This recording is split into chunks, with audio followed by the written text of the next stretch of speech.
नाव पण नका. ओके. काय ते औषधीमध्ये आल्या सापडल्या काय? औषधीमध्ये आळ्या नव्हत्या, थोडे थोडे किड्यासारखे चिन्ह दिसत होती. त्या 2 कॅप्सूल काळ्या झालेल्या होत्या ओमिप्राझोलच्या. आणि हे कळल्या रात्री त्याचे फोटो व्हिडिओ काढून आम्ही स्टॉकिस्टला फोन केले, त्यांच्याशी बोललो. ते आज सकाळी 11 वाजता आले.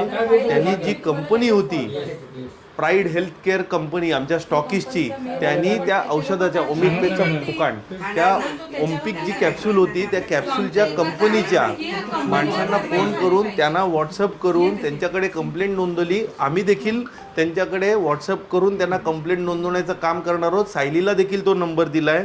रोन पोल्यू म्हणून ती कंपनी आहे आणि या कंपनीची सगळी औषधं आम्ही काढून घेतलेली आहेत आणि ती पॅक करून त्यांच्याकडे रिटर्न करणार आहोत.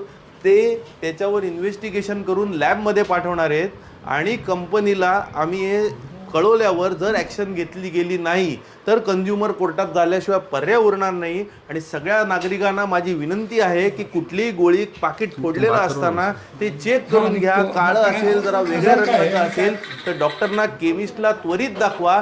डोळे मिटून कुठलीही गोळी घेऊ नका, किती एक्सपायरी डेट चांगली असेल तर. धन्यवाद. कहाँ से लिया था ये?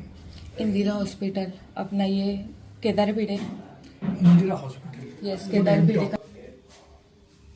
मंडे को ओपीडी के लिए गए थे हम लोग. क्या प्रॉब्लम है?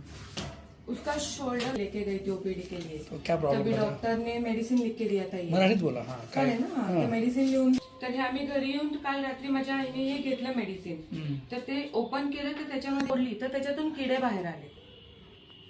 ठीक आहे. फोटो वगैरे घेतला होता त्यावेळीचे? हो आहेत, सगळे फोटो आणि व्हिडिओ पण आहेत. द्या त्यावेळीचे व्हिडिओ. सायली पनवेलकर.